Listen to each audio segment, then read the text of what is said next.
اعوذ باللہ من الشیطان الرجیم بسم اللہ الرحمن الرحیم۔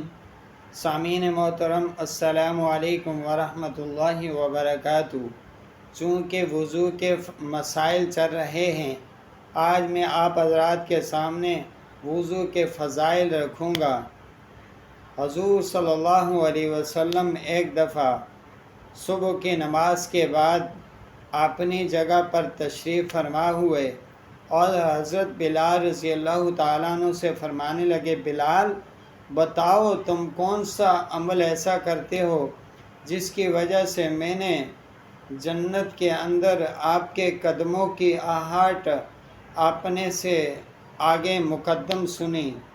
حضرت بلال رضی اللہ تعالیٰ عنہ فرمانے لگے، کوئی ایسا خاص عمل تو نہیں ہے، صرف اتنا ضرور کرتا ہوں کہ جب بھی وضو کی ضرورت پڑتی ہے فوراً وضو کر لیتا ہوں، اور وضو کرنے کے بعد 2 رکعت بھی میں ادا کرتا ہوں، اور ایسا تو کوئی عمل نہیں ہے لیکن یہ کرتا ہوں۔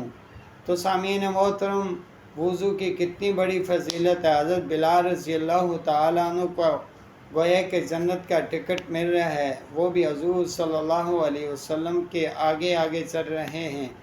تو اسی طرح جو شخص ہمیشہ وضو میں رہتا ہے اس پر رزق کی کبھی تنگی نہیں آتی، رزق کے لیے وہ کبھی پریشان نہیں ہوتا۔ جب بھی وضو کی حاجت ہوتی ہے فوراً وضو کر لیتا ہے، تو اس کے لیے اللہ تعالیٰ رزق کا وہاں سے انتظام کرتے ہیں جہاں کا اس سے گمان بھی نہیں ہوتا۔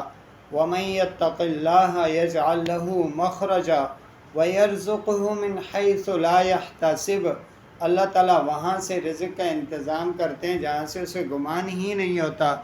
تو وضو کی وجہ سے اللہ تعالیٰ رزق کی تنگی انسان پر نہیں لاتے۔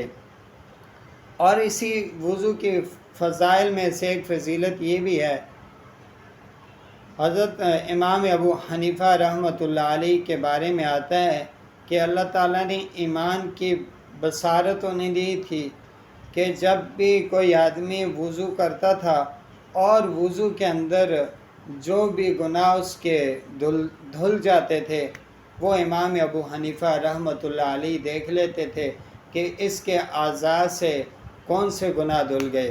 وہ ہے کہ انسان کے جو چھوٹے گناہ ہو جائیں انسان سے، جب وہ وضو کرتا ہے تو وضو کی وجہ سے اللہ تعالیٰ اس کے گناہوں کو ختم کر دیتا ہے۔ گویا کہ جب انسان وضو کرتا ہے اپنا چہرہ دھوتا ہے، آنکھوں کے جو گناہ ہیں، زبان کے جو گناہ ہیں، اللہ تعالیٰ وہ معاف کر دیتے ہیں، ختم کر دیتے ہیں۔ اسی طرح باقی جب آزاد ہوتا ہے، ان آزاد سے جو بھی گناہ صادر ہوئے ہوتے ہیں اللہ تعالیٰ ان گناہوں کو معاف کر دیتے ہیں۔